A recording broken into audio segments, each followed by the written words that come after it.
Welcome back. If you've just joined us, you're watching the news at 10 on Channels Television, coming to you live from Lagos. The challenge of water scarcity in Kaduna State seems to be receiving greater attention as Governor Nasir El-Rufai has assured the people of Zaria that the issue will soon be addressed. He said his administration is working hard to complete the ongoing Zaria water project before the end of 2018. Water is one of the most important substances on earth. Apart from replenishing the body, water is used for almost everything in life. This perhaps explains the saying, water is life. But for the residents of Zaria in Kaduna State, north-central Nigeria, it's becoming increasingly difficult to get access to good water. The governor of the state, Nasir El-Rufai, wants life to be easier for them and has cited a regional water project in Zaria. He's here to inspect work being done on the facility. Governor El-Rufai is optimistic that the water supply challenge in the state will soon be a thing of the past. By the grace of God, on the 27th of May 2017, 2 days before we celebrate our midterm, we are coming to commission the 50 million litres per day plant, and water supply in Zaria would have begun to improve 2 weeks before. So we have fixed a date now for the commission of this project, and the people of Zaria will begin to see significant improvements in water supply. Some residents welcome the governor's promise while hoping that the project will be completed as soon as possible. With this project now going on, you can see the irrigation, those doing the dry season farming are benefiting from it, both the damming and the other issues. So I believe with the project going on like this, if it reaches a satisfactory level, we are going to, it will be a write-off.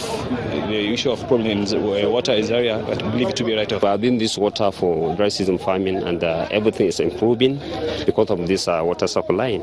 So when you see around, along the dams, there is a lot of palms that maybe it's wheat, tomatoes, whatever, anything that's concerning dry times farming.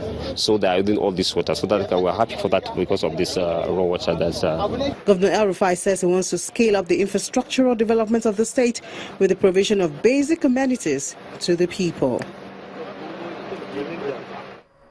Former Nigerian President Dr. Goodluck Jonathan has advised citizens to see the ballot paper as the supreme decider of who wins any election in the country. The former president, who says he has great respect for the judiciary, appealed to the electorate to stop letting the courts decide the outcome of any poll. He made this revelation while receiving the Reconciliation Committee of the People's Democratic Party at his hometown in Otoke, Bayelsa State.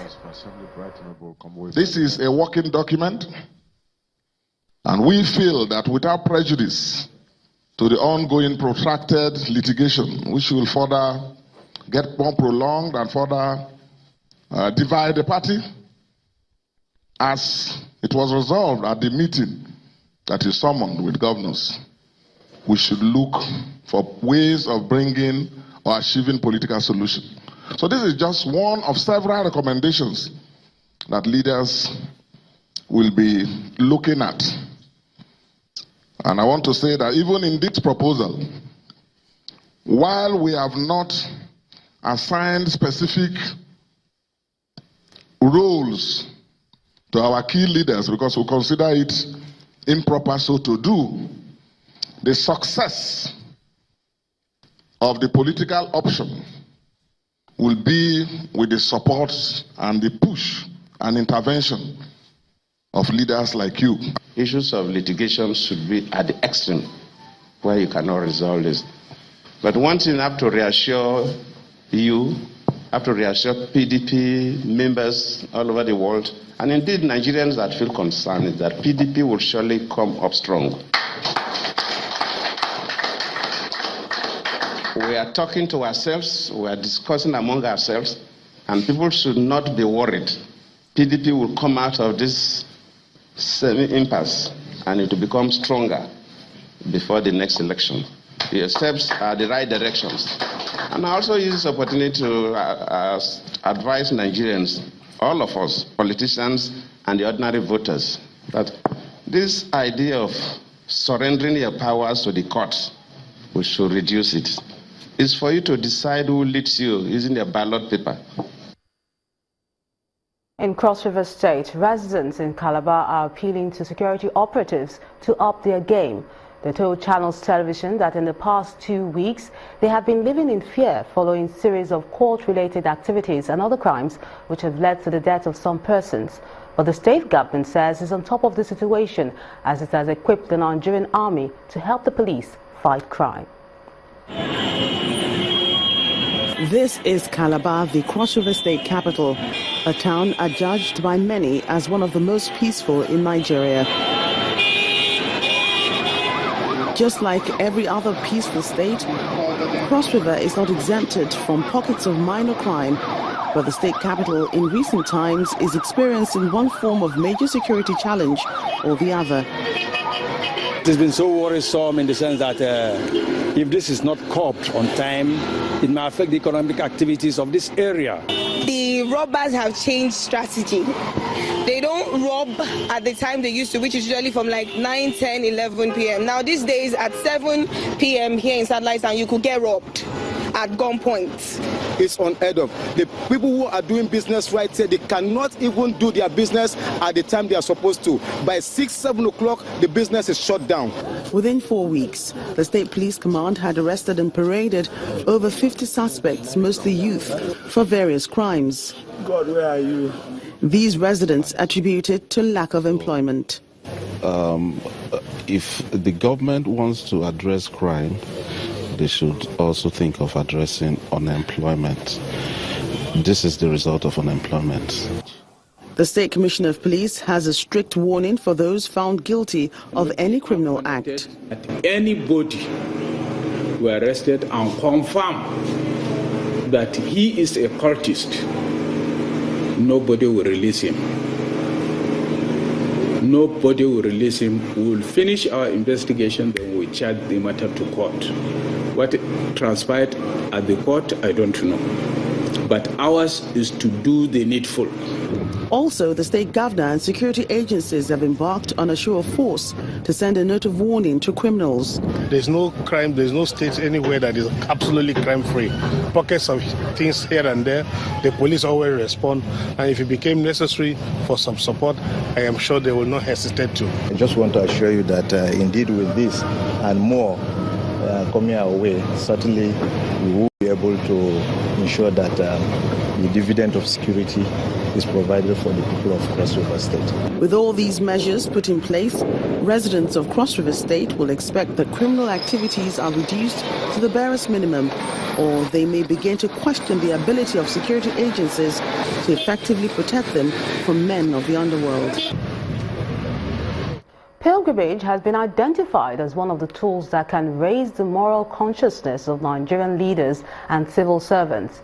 The Executive Secretary of the Nigerian Christian Pilgrims Commission, Mr. To Uja, who made the observation, calls for more sponsorship of government officials to raise the moral standards in their service to the country. He was speaking at a meeting with some Nigerians about to embark on the pilgrimage to the Holy Land.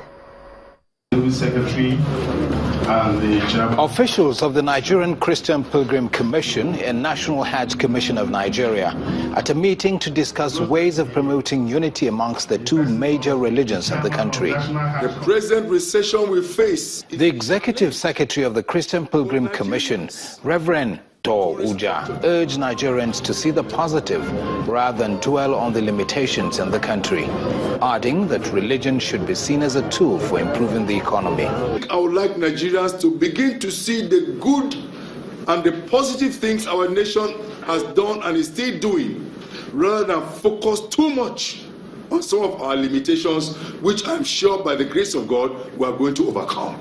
All those who belong to especially Christianity and Islam, must think of what these our religions must give to Nigeria.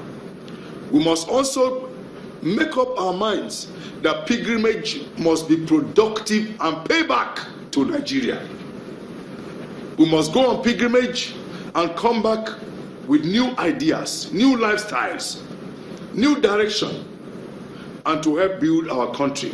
The pilgrim bodies are looking at ways to encourage Nigerians to embark on the spiritual exercise without much pressure in their finances. Already, the Hajj Commission has introduced the Hajj Savings Scheme, we should not just export what we have. The chairman of the commission urged pilgrims to look for economic values they can learn during their stay in the Holy Lands for the prosperity of Nigeria. We are looking at the possibility of rolling out what we call the Hajj saving scheme, which will be like a microfinance outfit. The pilgrims that will be paying for their Hajj will pay instrumentally within a long period of time, and that money will be invested into Nigerian economy. And by the end of the day, the pilgrim who invests will have a portion of the profits to augment or balance up his Hajj. The commission will get some benefits. The State Pilgrim Welfare Board or agency that registered the pilgrim will get also a benefit. Our target is by the end of the day. It's a win-win situation. The meeting also sought to design a strategy that will boost interfaith relations and friendship.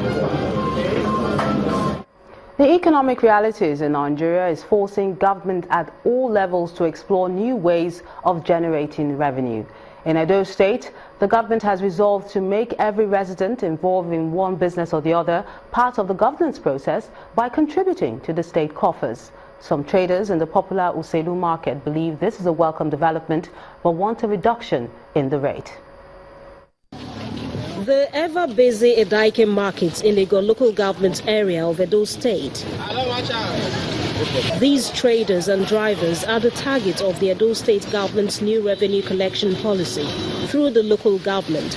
After Governor Gordon Obaseki outlawed the use of unions for revenue collection on 1st January 2017. We are one of the local governments in the pilot scheme for a 21-day pilot scheme. It started on a very successful note yesterday, and we don't have 9 teams. So because it's a pilot program, we will not be covering everywhere. The states collect tax while we collect rates. We follow the local government staff to the field. Rates are collected in cash. Receipts issued containing QR code, which is then scanned with the phone. The funds collected are displayed online real time. I don't have to live here to know what is happening on the field. Buses are to pay 200 naira, taxis and tricycles 100 naira, while squatters and wheelbarrow pay 50 naira daily. I'm happy that it's only 100 naira that we are going to pay for the day instead of 400 naira as before. We need you people to use the money to make the road in order. So that's why we are happy to pay the money. When the news at 10 returns, the Nigerian National Petroleum Corporation set to recover $184 million of underpaid crude swap deals from 3 oil companies. That's on Business News. Join us again.